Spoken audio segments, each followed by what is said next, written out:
Hey guys, we got another video here for you, and this one's going to be a good one. So forever, folks were asking us, how the heck did you guys manage to go camping for 2 months? I know, it sounds like a long time. But with these 7 steps we're going to give you, we'll give you at least a chance to have a really good time in a really primitive camping situation. This is going to be a fun one. Enjoy.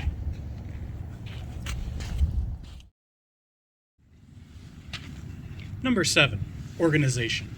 It is critical to stay organized when you're taking a long excursion. The reasons are pretty obvious. In the event of southern weather changes, you need to be prepared. Emergencies, obviously you need to be prepared. And really just everyday activities. You need to know where your stuff is to make sure that you're spending your time having fun instead of having your time looking through bags. Normally a backpack is enough to enjoy just a casual weekend excursion, but if you're going to go on a trip for longer than a month, especially 2 months, you need to come prepared with what we call a chuck box. We made our chuck box by repurposing a plastic drawer set we got at IKEA. The one in the back we used for our standard everyday cooking items and pots and pans, as well as any kind of emergency things or camping things. In the back seats, we had another set of drawers each where we kept our clothing. Okay, number 6, gas and supply stops. What we did was we used a gas calculator in conjunction with Google Maps to seek out membership stores. For us, it was Costco.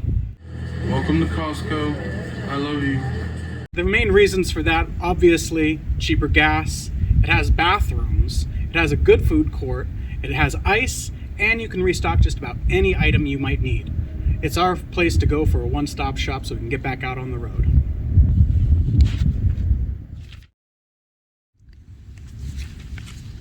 Okay, number 5, finding free camping.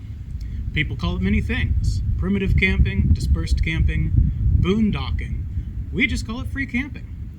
There's tons of free and paid subscription sites out there which list hundreds of listings for these types of spots. Listed below is a link for the Bureau of Land Management, which is really important because it shares the rules and details for this type of camping. It's important that you're doing it right if you're going to be out in the wilderness.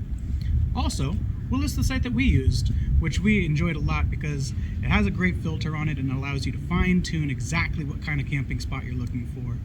I highly encourage it. Okay, number 4, bathroom essentials. We built cat holes and had hot showers daily. It was awesome. There's a couple of essentials that you're going to need if you're going to do this though. Most importantly, don't forget the toilet paper, obvious there, but also a really solid shovel. It's also great to have a shower bag and quick drying towels. So how we use the shower bag is in the morning we'd put our bag out, usually on top of the car, and by the time we were done with our day's activities, the water would be not just warm but hot, so we would have a piping hot shower at the end of the night. It was awesome. Now, if you ever get tired of being in the elements, occasionally we would hit up an aquatic center in town, which will get you access to a shower and a swimming pool. And then if all else fails, don't be afraid to go to a hotel. It's okay, you're not going to put anyone off by taking a night in.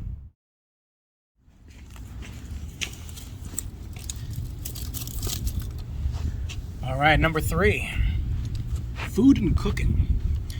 We didn't want to have to constantly get ice and deal with waterlogged food, so we bought a box of dehydrated food from Amazon. It was great. We also used a lot of cured meats like smoked salmon and kielbasa. Those were especially great because there was less worries about contaminating with raw meat. That's huge. Oh my God. I gotta say, we made this homemade corn chowder just now. It is about the bombest I've almost ever had. I'm stunned. Oh, wow. Also, on occasion we did get some raw meat. In those situations, we made sure to cook it and eat it that day. You don't want to get sick if you're out in the woods. The cooking methods we used. We like the foil packet method, and most importantly, a cast iron pan is a staple in our camping kitchen. A cast iron pan is versatile on lots of different heat sources, and best of all, you need to use little to no water to clean it. Also, and this is a must, make sure you bring some sort of folding table. Not all primitive campsites have very many amenities, and you're going to need a table when you're trying to organize your food. Number 2, shelter, bedding, and seating. Needs will vary from camper to camper. Turns out one of our best buys was our Coleman tent. It had a netted front porch. That was so great because it created an awesome cross breeze which allowed us to escape the heat, but mainly to escape the biting insects. They were everywhere. As for bedding, we used our regular backpacking pads, and we brought our Sleep Number mattress pad for a little extra padding. It was awesome. Probably the best nights we've had sleeping in a tent. I'd also suggest you bring an extra blanket so when you're around a campfire or something getting cold, you can snuggle up a little bit. Also, our sleeping bags were rated for snowshoeing conditions, which was perfect, and we were super warm even in 30-degree temperatures in Leadville, Colorado. Lastly, it's important to bring some camping chairs. Most of these sites don't have any amenities like I said before, and you're going to find yourself sitting on the ground if you're not careful. Bring a chair. And finally, number 1, possibly the most important of them all. That would be tech and safety. Let's start with the tech. First up, a good solid cell phone. Make sure you check your coverage plan beforehand so you know if you're going to have coverage when you're outdoors. Number 2, car charger. Obviously a critical piece when you're on the road. Number 3, Wendy and I like to have a portable battery charger so we can charge our phones at night while in the tent instead of worrying about charging them in the car. That's a good one. Next, and probably most importantly, is a good jumper box. Make sure you get one that's powerful enough to be able to jumpstart a car. You wouldn't believe how many times we've had to both jumpstart our car or other cars, and usually in a bad spot. So this one's going to be good to keep you safe when you're on the road. Also important, a good portable speaker.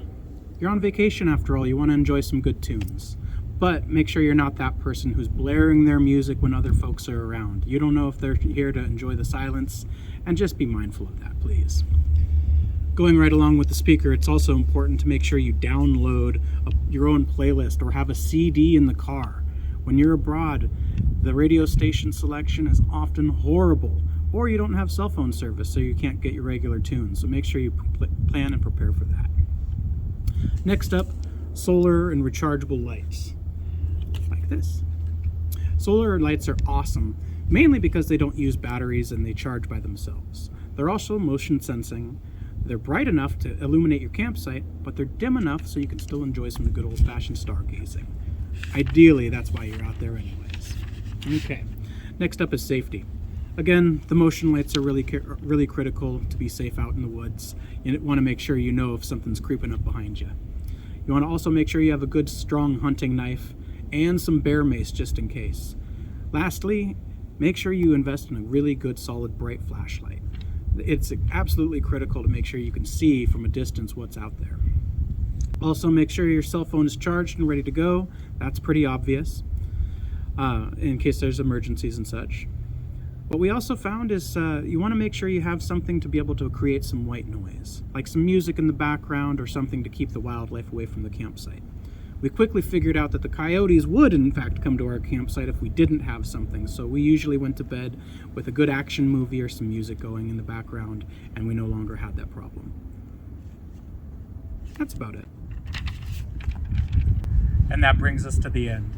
Now, of course, needs are going to differ from camper to camper, so make sure you do your research before you go so you can enjoy your camping the way you want to enjoy it. These were just our basic tips and answers on how we were able to camp for 2 months and survive. Before you head out, make sure you use YouTube, Pinterest, and the internet in general to find more details on the topics like packing a cooler, cooking hacks, and digging a cat hole. Also, make sure you test your gear before heading out into the woods. That's really important. Again, thank you for watching, and if you like this video, click like.